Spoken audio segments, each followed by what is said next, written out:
Greetings, all you prophecy vipers out there, and welcome to Undeclared Bajor.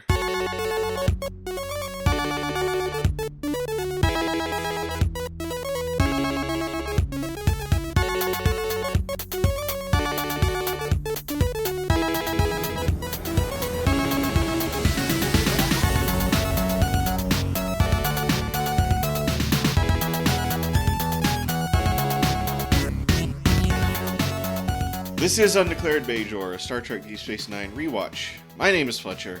About to say hello is Data. Hi. Today we're going to recap, discuss, and rate Season 3, Episode 15, Destiny. Alternate title, Night of the Comet. Yeah, okay. Yeah. I mean, Destiny's once again one of those just super vague titles, so...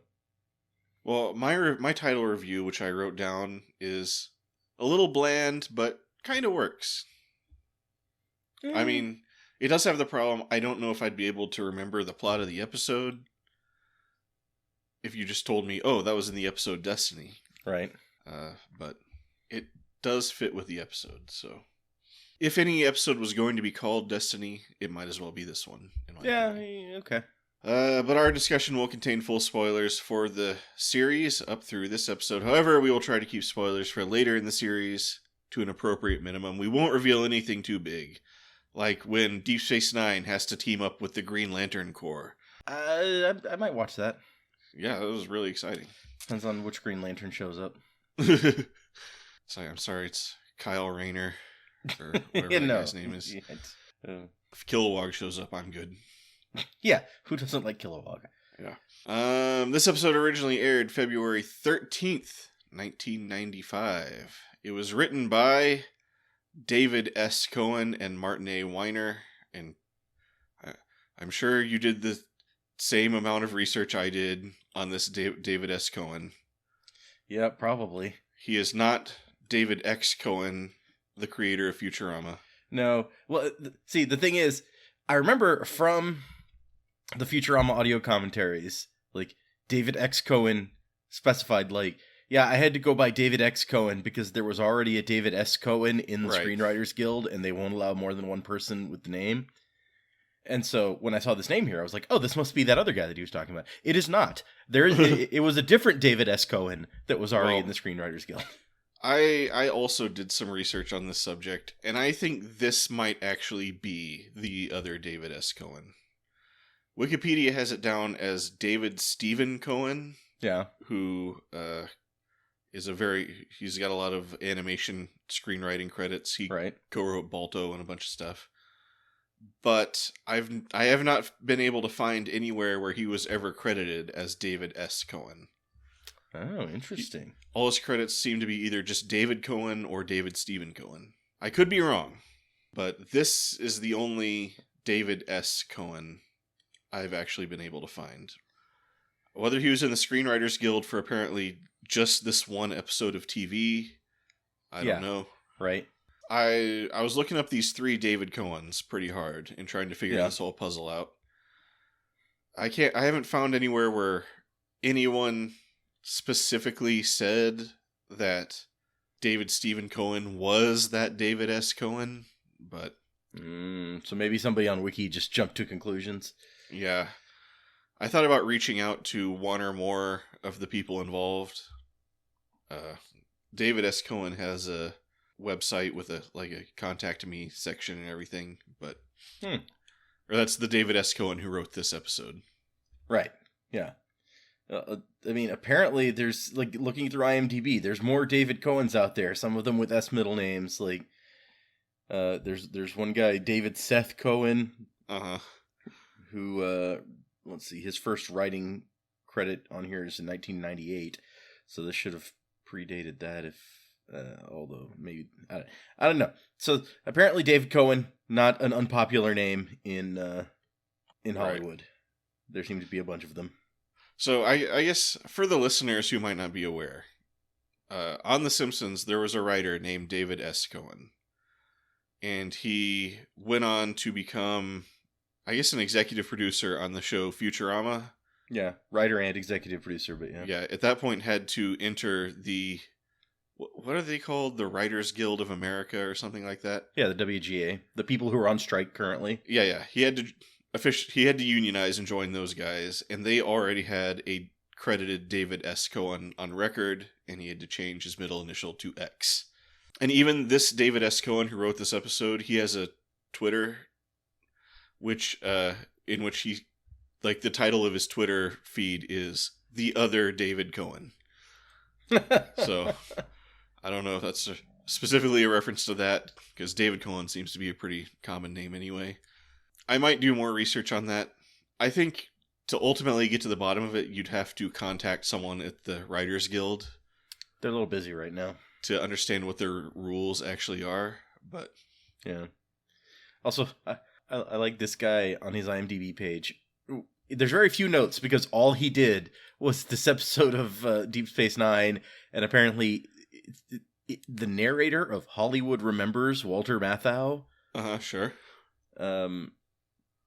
That's all that it lists him in here as. But like the note of trivia that it has on him is brother of Steve Cohen, screenwriter on The Bachelor, which I didn't even know The Bachelor had screenwriters. So. Oh yeah. Well, is that The Bachelor, the reality show, or The Bachelor, some movie called The Bachelor? Oh, that could be. Yeah. I don't know. It doesn't actually link to that. Okay, hold on. Steve Cohen, not Steve Carell. I don't care about him. Got second unit or assistant director on The Goonies. Is that the same Steve Cohen? Oh my gosh. Oh man, this Steve Cohen guy apparently loves Billy Joel. He directed a bunch of Billy Joel music videos, or maybe Billy Joel loves him. Maybe that's what it actually is. It doesn't say anything about him writing for The Bachelor. Oh my gosh, Steve Cohen is an even more popular name than Dave Cohen. Yeah. I'm never gonna figure it out. Oh, here he is, Steve Cohen, writer of The Bachelor, 1999. So it looks like. Oh, and he wrote some episodes of Numbers. I like that. It looks like a movie called The Bachelor. Oh, okay. I mean, I know those reality shows, it's a pretty open secret that they do basically have writers that come up with scenarios for the people to do, but they're not like credited writers. Wow, this movie has some decent sized names for 1999. You got Chris O'Donnell, Renee Zellweger, Ed Asner, Mariah Carey. And Chris O'Donnell, that's a very 90s name. It really is, yeah. I mean, he's been doing NCIS Los Angeles for a while. I don't know if that's even still on. But I didn't even know he was still around. Yeah, he was good for him. One of the stars of NCIS Los Angeles. Apparently, that series has gone to from 2009 to 2023. So yeah, he's been doing that for a long time. Wow, Chris O'Donnell getting paid. Yes, somebody gotta pay him. It's all. Oh, and James Cromwell. There's a Star Trek name. Oh yeah. Best known as the Uridian info smuggler from that one episode of Next Gen, where Worf never played anyone more prominent than that. Yeah, I can't think of any other time he was on Star Trek. Anyway, this episode was written by David S. Cohen and Martin A. Weiner. Don't know who that is. And directed by Les Landau. Good old Les. Good old Les. What would we do without him? So in this episode, in a station log, Commander Sisko nicely summarizes the premise of the episode. 2 Cardassian scientists are coming to Deep Space Nine to set up a subspace relay in the Gamma Quadrant, so communications can finally be maintained between the 2 quadrants. Odo takes Sisko on a tour of the visitors' quarters, and the two discuss security measures. Sisko straightens a painting. Odo warns that there are lots of people on both sides who would like to see the recent Bajoran-Cardassian treaty fail. But Sisko wants the residents of Deep Space Nine to get used to seeing Cardassians hanging around again. Other than Garrick, I guess. Right. It was a little weird that Garrick isn't even mentioned in this episode. Yeah. I was like, the whole time I was like, where's Garrick? You would think Garrick would really be somewhere around to weigh in on all this stuff, but maybe he's on vacation or something. He's one of those many vacations that he takes off of Deep Space Nine. Right. Yeah, I guess it is. It has been pretty strongly implied that he can't leave Deep Space Nine for fear of getting assassinated by the Obsidian Order. But of course, an Obsidian Order person shows up in the episode, so maybe he was keeping his distance on purpose. He's like, oh, let's stay away from that person. Yeah, I like to imagine he's like when in that scene where they're in Quark's bar and he brings all this food, like Garrick is strolling up to the table to like converse with these Cardassians, and then the other lady shows up and sits down, and he does a comical like 180 and walks the other way, like Grandpa Simpson walking into the into the brothel. Yeah. So Dax walks in and announces her doubts that the Cardassian relay design will work. She's soon followed by Quark, who has brought welcome Kanar for the Cardassian visitors. He excitedly lays out his grand vision of 1. Finally selling off his long-held stock of Kanar, and 2. Becoming the #1 location for Cardassian food and entertainment in the sector. However, 1. Dax points out that Quark's Kanar has gone bad. And 2. Sisko and Odo quickly make it clear that Vol fighting will not be tolerated. But if a couple Cardassians bring their Vols and they happen to get in a fight, I can't really be blamed for that. So it's a great moment. Yes, you can. You 100% will be blamed. Sisko has apparently adopted a more humane stance regarding Vols since last time. Or maybe he just doesn't want another infestation. Yeah, that's my thing. It's like, I don't want Vols on the station, period. So let's just nip that right in the bud. The Vol chapter of my life is over. I don't ever want to see one again. I do wonder about the bad Kanar, though. So apparently Kanar goes bad. You'd think as a purveyor of spirits to the Cardassians for many years, Quark would be aware of how long it takes for Kanar to go bad. True. I don't know. Maybe it's... I mean, you never know. Maybe he didn't keep it properly refrigerated, or... It's like during one of the many times the station lost power, it went bad or something. Oh, yeah. When the station was supposedly being taken over by a workers' revolt, it shut down power to his Kanar freezer. Maybe that was a security measure we didn't see. Is it sprays some kind of beam into the food storage that makes Kanar go bad, so that the Cardassian soldiers won't get drunk on Kanar when they're supposed to be fighting the revolters. Well, we saw Dukat not that long ago drinking Kanar on the station, so I kind of assumed he got it from Quark, although maybe he just brought his own bottle to this meeting. That's how it works in Cardassia. When you go to a big meeting, you bring a bottle. Or maybe he just had his own secret stash of Kanar. In Sisko's office? Yeah, he just walks into Sisko's office, he opens a drawer that Sisko never realized was there, pulls out a bottle of Kanar. He's like, still here. That would be a power move, all right. But later in his office, Sisko is paid a visit from a Vedic Yarka, who insists that if Sisko allows the Cardassians back on the station, other than Garrick, it will bring destruction on us all. Apparently, according to a prophecy, Trachor's third to be precise, and I quote, "When the river wakes, stirred once more to Janir's side, 3 vipers will return to their nest in the sky. When the vipers try to peer through the temple gates, a sword of stars will appear in the heavens. The temple will burn, and the gates will be cast open." Yarka prefaces this prophecy by saying, "Trachor's words are clear," which I strongly dispute. Yeah, it's quite true that, especially from his perspective, not knowing what we later, think we know about the Sword of Stars and blah blah blah. It really does sound super vague. Yeah. At any rate, in Yarka's interpretation of the prophecy, if the Cardassians, quote, peer through the temple gates by establishing communications between the 2 quadrants, then the temple, that is the wormhole, will be destroyed. How this will bring destruction on us all is not elaborated.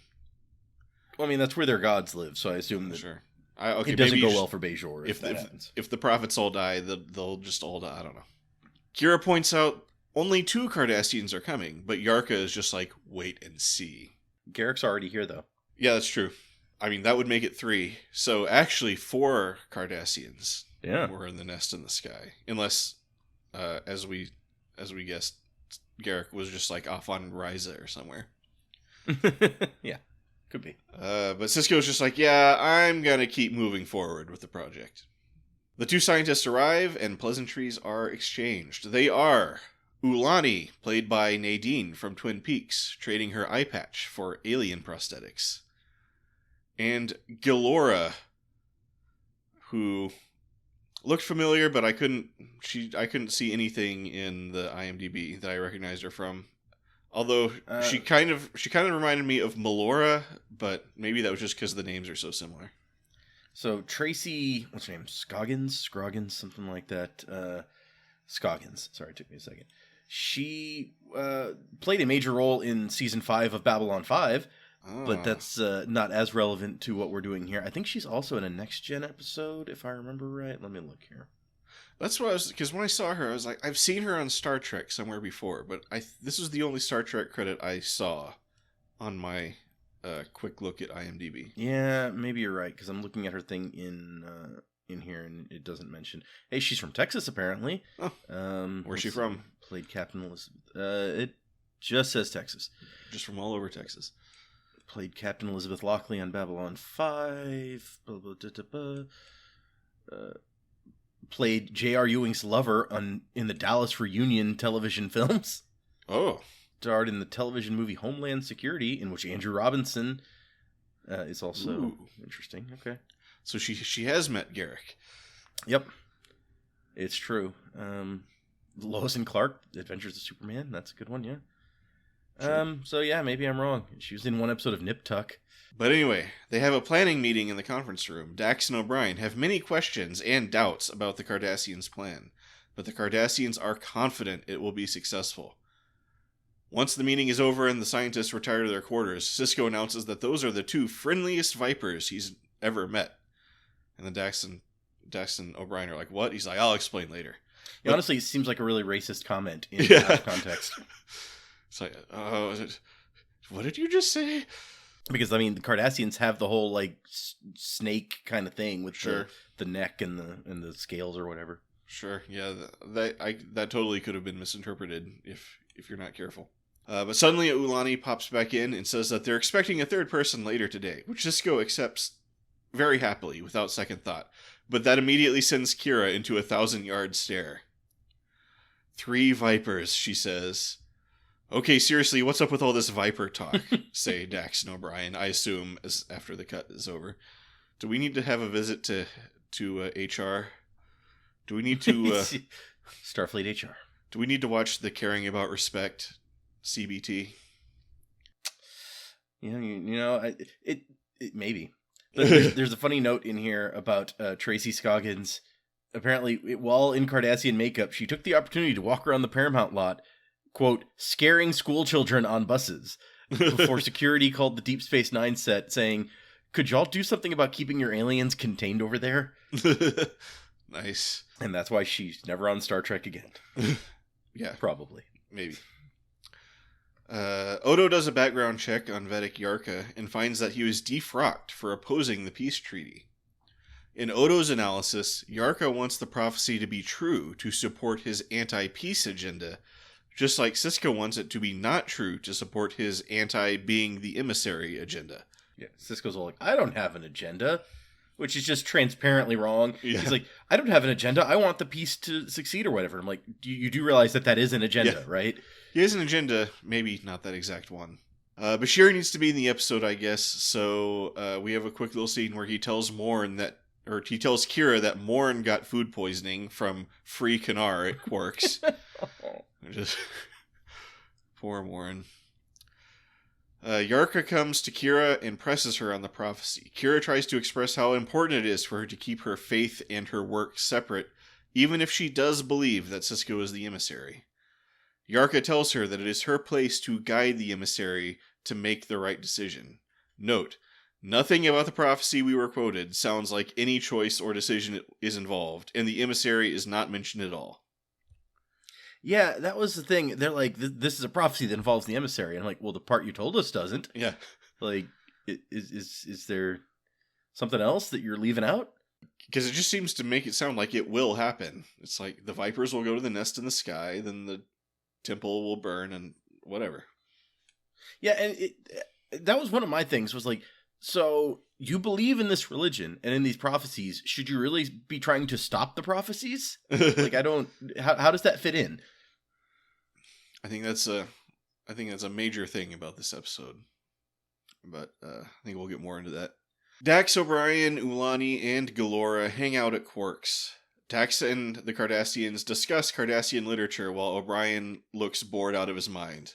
They are joined by the third Cardassian, Bajor, and a tense vibe becomes immediately apparent. Quark serves up a sampler tray of Cardassian delicacies, which Ulani and Galora are not interested in, but Bajor gets right to chowing down. She's like, oh, check out these eggs. Nom, nom, nom, nom. We don't like Cardassian food, being Cardassians. Yeah. Oh, awkward. Okay. Which, are those the same eggs from the Four Lights episode of Next Gen? I didn't think so, but it's possible. Because, and then he served them, like, raw or live or whatever. Yeah, I don't know. There's one fun note about this scene. So it says in the scene where Quark serves this cuisine, you can see in the script that originally it has Quark returning to the table, and he sees Bajor eating the food, and is like, "Oh hey, I mean, do you guys want anything else?" Ulani then replies that more of the special Cardassian delicacies would be appreciated, before Quark, oblivious to the underlying tension in the air, heads off saying, "It's working!" to himself. Nice. So, I like this note that it's like Quark thinks that his 3-step plan, as you outlined, is totally working. Right. Or 2 steps, whatever you say. Yeah. I think it was basically just 2 steps, but... Up in Ops, Galora is displeased with the modifications O'Brien has made to the technical systems.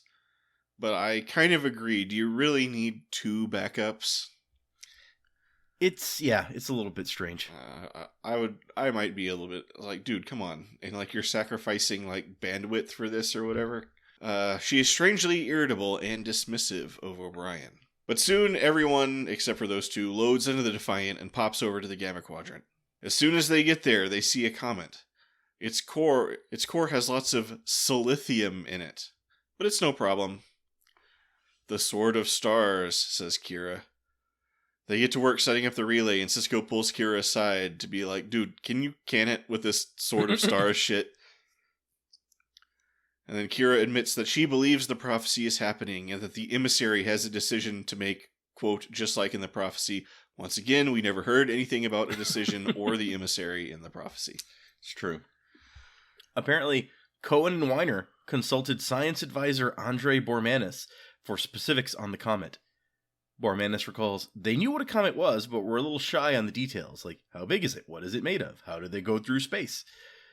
So they wanted to, he says, they wanted one sort of unusual effect associated with this comet, so we came up with an invented name of a substance that we found in the comet. The MacGuffin, as they say. Sure.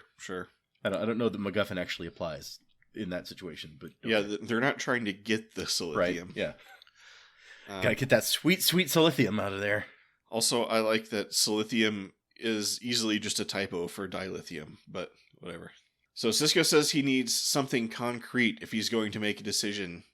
And Kira makes the pretty convincing argument that the prophets are aliens that live outside linear time and could have easily passed knowledge of the future to Tracor. Which, that made me wonder, what's the track record of Tracor's first 2 prophecies? It's true. Like, are they, what do you call it? In chronological order? Sure. I mean, this is...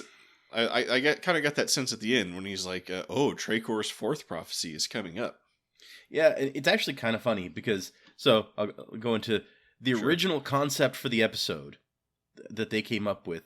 It's actually a happy prophecy that is the subject. And it's like, good, it says, Renee Ashvaria says, the early draft had a lot of knife stuff in it. It was done very lyrically, and the writers had a lovely poem concerning Tracor's prophecy, a wonderful thing that was going to happen, a miracle, and Sisko was told that he was going to be part of a miracle. And then he's like, a miracle was happening, so why was that bad? Why would Sisko not want to be a part of it? Uh-huh. And so apparently there were a couple of passes at the nice happy prophecy version before they came up with, what if the prophecy was about something bad? Maybe. And ran with that. But the thing he says at the end, where he's talking about, Tracor's 4th prophecy or whatever, that's taken from this original prophecy. Like, they took the wording of the original, and that's what he starts talking about. Ah, interesting. But Sisko makes an also convincing argument that the prophecy relies heavily on metaphor, and has been retranslated many times over the last 3,000 years, so who knows what the prophets were really talking about. In the original, it was very specific that, like, there's going to be a comet, it's going to go through a wormhole, and you're going to be able to communicate through the wormhole. And the guy's like, I don't know what any of that shit means. I'll just, I'll write some stuff. It's like, a what? A worm? What? Yeah, 3,000 years ago, the Bajoran language didn't have a word for that, so right. They made one up. It's possible. But yeah, Sisko comes very close to flat out saying he just doesn't believe he's the emissary. But he doesn't do that so as to not hurt Kira's feelings or whatever. Back on Deep Space Nine, O'Brien and Galora argue about some more technical stuff, and Galora lets slip her cultural bias that men are not good at science and engineering. O'Brien makes a speech that he's the head engineer around here, so get out of his way and let him work. This seems to turn Galora on. Yep, she's like, oh my gosh, a smart man. This is another person who really needs to get sent to HR. It's like, you need to watch that video that we have to watch every year. That's like, hey, don't talk in stereotypes, even if it's a stereotype about a group you belong to, and also don't creepily hit on people. All this stuff was much different in the 90s, and also in the 2280s or whenever this is. Sure. What is the year? 20... I always forget what year we're dealing with. It's 2370 something, I think. 2371. Okay, yeah. On the Defiant, they start testing out the relay and wind up doing something weird to the wormhole. And oh no, the comet is now heading straight towards the wormhole, and the silithium in the core is going to destroy it. Which, if I was Sisko, I'd be like, whoa, why were we doing these tests when the comet was so close if you knew that the silithium would destroy the wormhole? It's like, why did we take a chance with this at all? It's very much just like, yeah, everyone knows that silithium destroys wormholes. Yeah. They're like, oh man, if that silithium gets in the wormhole, it'll destroy it, obviously. It's like, whoa, you didn't mention that before when you were talking about how the comet would fly past the wormhole.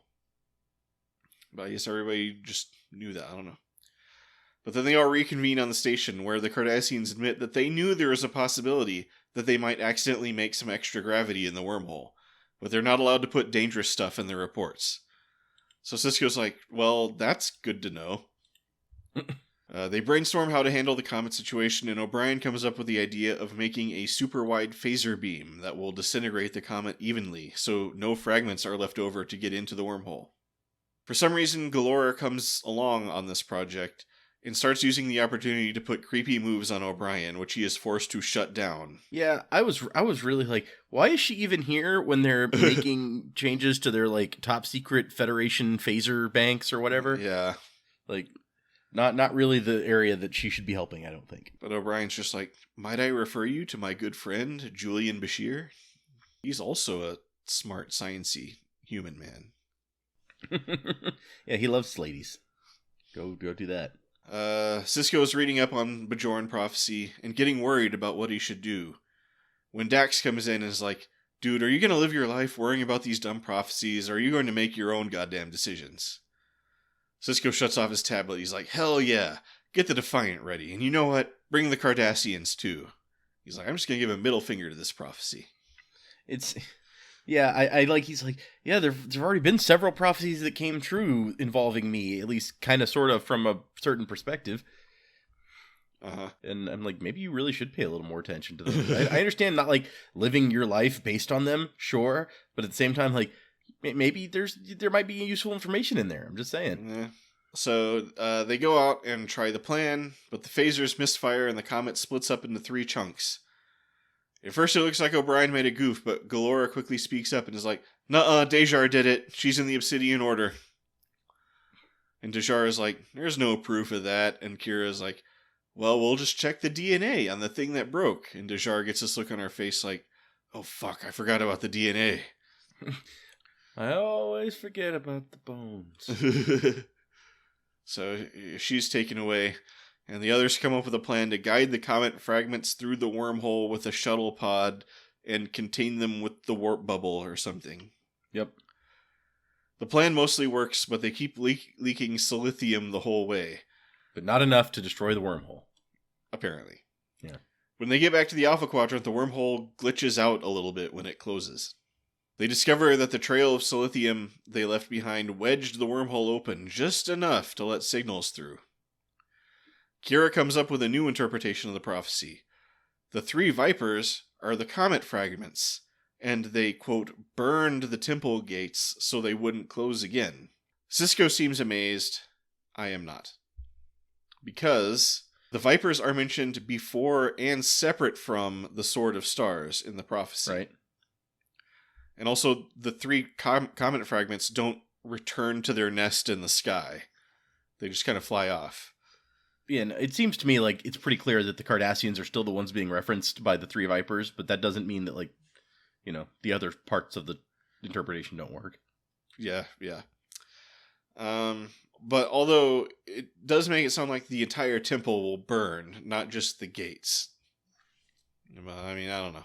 You know, the prophecy's all weird. One of the complaints that people had apparently after the fact in some of these reviews that it points out is like, nobody during the entirety of the episode considers any interpretation other than the one that guy gives until after it's all over.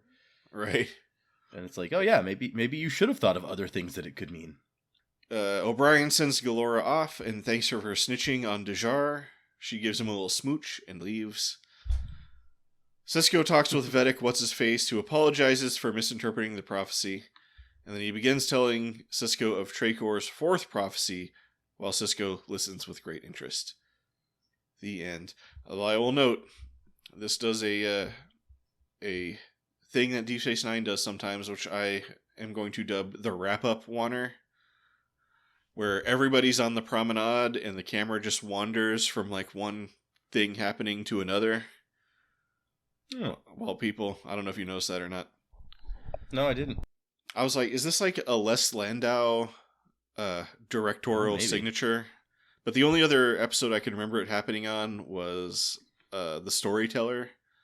And I went back and looked, and that is directed by David Livingston. So maybe it's just kind of a thing that they occasionally do every once in a while. But a neat little Deep Space Nine stylistic thing. Yeah. That I think I'm going to keep an eye out for from now on.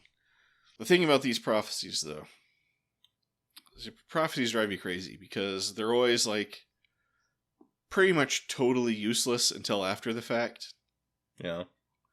Like this is like if you read the Song of Ice and Fire books, this is a recurring theme in those books is like, yeah, there's no way you're ever going to be able to like do anything about the prophecy ahead of time. And prophecies are so dangerous just because like they're often interpreted with just kind of this ad hoc symbolism matching. Yeah. And sort of boosted with a large dose of confirmation bias. So that's why we get things like, you know, end of the world, you know, people selling all their possessions because their preacher told them the end of the world is coming and made this really convincing case. Mm-hmm. Or like, this is how we get things like QAnon. Yeah. Like where some guy on the internet writes a bunch of random sounding crap. And then people just pick and choose like what all the crap means. And they're like, oh my gosh, look, it came true. I better go out and shoot some people. So yeah, I'm always really just like hesitant of this prophetic stuff and all this stuff. Like this metaphorical nonsense. Yeah. It's like you need to say what's going to happen and when it's going to happen. Or, you know, another thing is who's that guy? That old guy who made a bunch of prophecies. Nostradamus? Nostradamus. And everybody's like, oh my gosh, look, his prophecy came true. If this means this, this means this, this means this. Yeah, well, I mean, in this case, you know, Kira has her argument for sure why potentially they could be in some way valid. But even then, like we established, it's just like, but you could interpret that lots of ways. And who's to say that's what's happening now until after the fact? So it's still not really useful. Yeah, I remember I was in like Sunday school classes and stuff where, you know, they would be talking about, you know, it's like in Revelation, it's like, then there was a plague of locusts. And then it would be like, the locusts is actually a symbol for attack helicopters. Because John the Revelator didn't know what an attack helicopter was, so he just said it was a locust. So, in addition to the original draft being about like a happy prophecy, Right. Like, the conflict in the original version of the script revolved around Starfleet sending someone to relieve Sisko of his post. And David Cohen says, "We had enjoyed Deep Space Nine's pilot and the mythic overtones it suggested, and that, this alien race believes that that Sisko is the emissary from their gods, as prophesied in their scriptures. But it occurred to us that Sisko's bosses couldn't be very comfortable with that. Right. What if they pulled a heart of darkness on him and sent someone to extract him from the situation? I just like a heart of darkness." Right. That's kind of weird. That just sends like this whole vision to mind where like Sisko goes full emissary mode and starts like a cult down on Bajor, and then Starfleet has to send like assassins to go take him out. Well, in this version, it was like a pencil-pushing staff officer that's like, we're going to transfer you if you don't cut this emissary shit out. Uh-huh. And then as you go through the episode, like, the prophecy starts to play out, and even this pencil-pushing officer plays the role in the prophecy. And so, in the end, they're just like, Starfleet Command's like, I guess we're just going to have to live with this thing. I mean, I gotta say, I think this might be the first time since the pilot that Sisko being the emissary is actually relevant to anything. Yeah, well, other than like Kai Wynn trying to manipulate him or whatever, right? Or before she became Kai. Yeah. I mean, it's the first time he's like actually kind of being the emissary. So. Yep, it's true. I think they let that one kind of lay dormant for a long time. They did. I think maybe they weren't sure what to do with it, honestly. It's one of those Right. season 1 things that they're like, we'd rather if we could ignore this, but it's kind of important. So. Yeah. Ronald D. Moore remarks that it was like this. So Cohen and Weiner took the first pass at it, and then Renee Echevarria did an uncredited rewrite of the script to try to fix, because nobody thought that it was working. And then they brought Cohen and Weiner back to have another go at it. And it was still, the staff was still like, I mean, it's better, but it's still missing something. And Ronald D. Moore jokes, Jesus, this should be a prophecy of doom. And suddenly the story all made sense. Yeah, I think that's a good decision, because I don't know. I guess I'd have to see how it was the other way, because now that you described the way it was the other way, it does sound kind of interesting also. Yeah. And apparently the original version also included a new rule of acquisition, which we get to in this episode, but not this one, where the rule of acquisition was faith can move mountains of inventory. And like Ira Stephen Bear liked that so much that even though it didn't make it into the episode, he put it into the Ferengi Rules of Acquisition book that was published later. Ah, okay. And then there's a quote from... where is it? From David Cohen, who was not happy with the final version of the episode. Uh-huh. He says, "Not a word of our dialogue made it in. Not even that rule of acquisition they liked so much. So as far as I'm concerned, the story basically makes no sense. Bunch of guys running around trying to stop Sisko from doing something without ever saying why it matters whether he does it or not. I still get a headache when I watch it." Later, a TV development exec at Wind Dancer told me that he had a friend who loved that episode and said it was his favorite Deep Space Nine episode. Go figure. Hell, it's not even my favorite Deep Space Nine episode. Well, I mean, just because you wrote it doesn't mean it has to be your favorite. It's true. I mean, that is just the whole thing where it's like Sisko has this vague decision he has to make, but it's not quite clear. Like, does he have to decide whether or not to kick the Cardassians off, or... Right. I think there's one point when the Cardassians have already come to the station, and the Vedic or someone is like, "Oh, you have to get them off the station before it's too late." It's like, but according to your prophecy, like, it already happened, so... Yeah, they've returned to their nest in the sky. It doesn't say they stay there. It's like, unless they return to the nest in the sky and then leave really quickly, or something like that. So, that whole thing is just a little off. I agree on that. This one review says that while they like the Kira-Sisko conflict, sadly the episode descends into some awful exposition towards the end, where the self-evident prophecy is painstakingly explained. And so they didn't like that. Well, again, I don't feel like the prophecy was self-evidence, and the scene where it was explained took like 2 seconds, so... Robert Hewitt Wolf is quoted as saying that this was a rare case where we actually did produce a spec script from outside writers. We really fell in love with the idea that the prophecy, no matter what you do, ends up coming true. We had a lot of trouble making it work because the concept was difficult, but I think Renee finally cracked the show. And I liked the sound as if like the prophecy's going to come true no matter what is like some original amazing idea. Yeah. It's like, whoa, what if they try to stop the prophecy, but it happens anyway? I don't think that's ever been done in fiction before. This episode marks the second and final appearance of the Defiance Type 18 shuttle pod. Oh, okay. So I was wondering about that shuttle pod. It's like that little thing has a warp drive, but why not? I mean, I guess it must have, since we saw like Odo take it in that earlier episode to the Founder homeworld or whatever. Oh yeah, pretty handy, I guess. Let's see. We did get the 2 new rules of acquisition: war is good for business, and peace is good for business. So those are good. I thought we'd heard those before, but maybe not.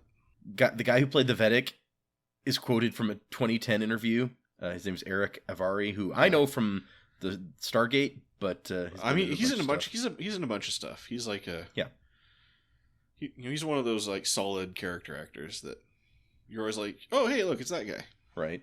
He says that we worked 12 to 16-hour days, which Star Trek was famous for. So it was a grind. And I tend to get really giggly when I'm tired. And if then I get the giggles, I'm in deep trouble, and I know it. And tears start running down your face, and your makeup starts to smear, and you can't get through your lines. No one thinks it's funny, and you know that. And so he's like, at one point, it was 1 o'clock in the morning, and this lady, Nina Kraft, who was my makeup woman for the episode, we just both started laughing like silly schoolgirls. And then the director's like, okay, places everyone. And so I was like, oh crap, I gotta straighten up. I have this long wordy scene that I'm supposed to be super serious in. Uh-huh. Nice.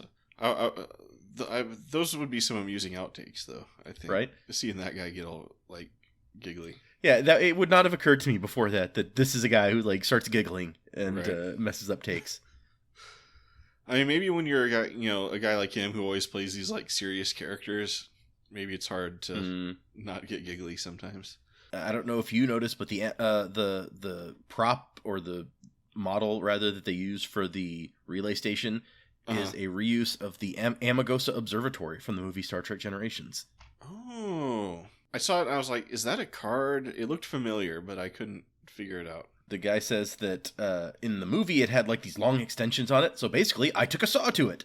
We cut off the extensions and gave it like a new paint job. And yeah, no, I can totally see that though. There's a big long thing in here about like the Defiant crew quarters set, which is apparently designed with 3 removable, or as they call it, wild walls. And so the only one that's not wild is the one with the doorway to the corridor, because that also serves as like a corridor set that they can use on the other side of that.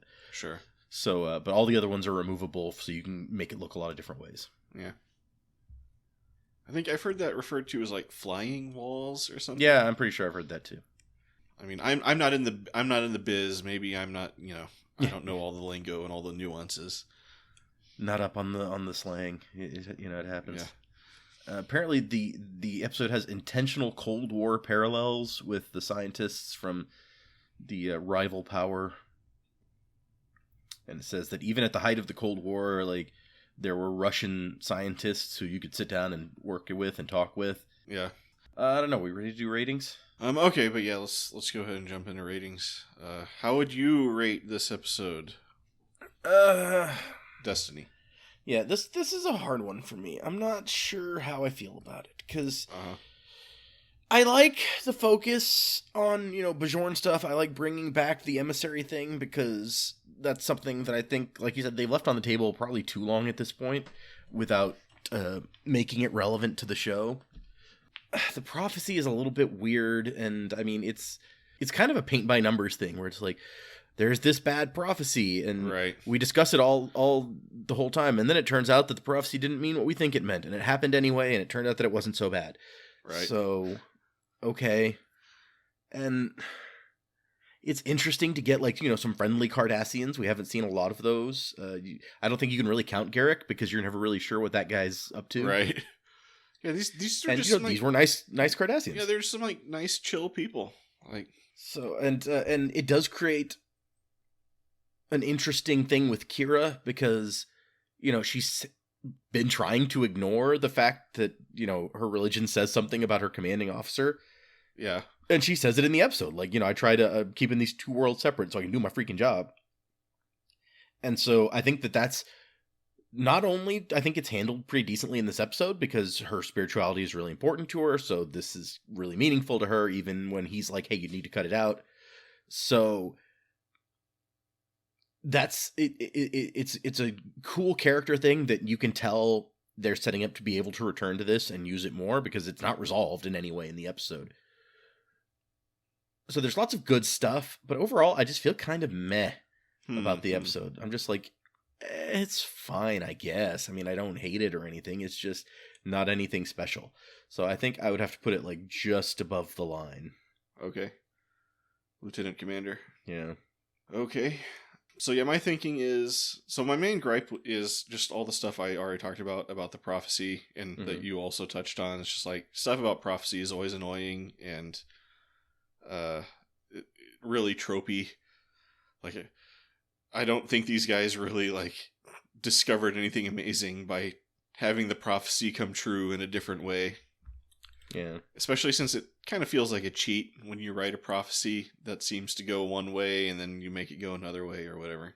And just the point that Sisko now has a newfound respect for prophecy, even though I think the real point should have been like the prophecy was totally useless, so don't even worry about it. But I think there's a lot of really strong scenes in this episode, like seeing like all the stuff between Sisko and Kira is really great. I like the scene where between Sisko and Dax where she's like, "Hey, look, this isn't you. You're like a Starfleet officer. Like, you just need to you need to make your own decisions." And he's like, "Oh yeah." And I feel like in this episode, all the characters are like right on point. Like, I think Sisko is like, he is perfectly Sisko. I think Kira is Kira. Dax is Dax. Odo is Odo. Quark is Quark. O'Brien's is a little weird. Like, his little thing with Galora or whatever was it was kind of dumb, but also kind of made me chuckle a little bit. Mm-hmm. But so yeah, overall I feel like this character driven stuff in the episode I felt was really strong, basically. And of course, I always like when we're doing Bajoran Cardassian stuff, and we're even touching on the Dominion storyline, and we're touching on the like wormhole aliens. So, and we're touching on being the emissary. So it's a very Deep Space Nine episode. Mm-hmm. And I think this is a really illustrative episode about how to do side plots, where like there's no just totally unrelated B plot, but we have these little side stories that are kind of like woven into and branching off of the main story. Yeah, like Quark and stuff, definitely related to what's going on. Yeah. So we have like Quark trying to use it to boost his business. We have O'Brien having sort of a cultural misunderstanding moment. And so, these ways where you can like tell side stories that kind of like enrich the overall episode instead of make it feel all like disjointed and inconsistent. Yeah, you don't get like the weird tonal shift from the really serious episode with the Jake and Nog antics on the side. Right. So all that I felt made it a pretty strong episode in my opinion. So I'm going to give it a full commander.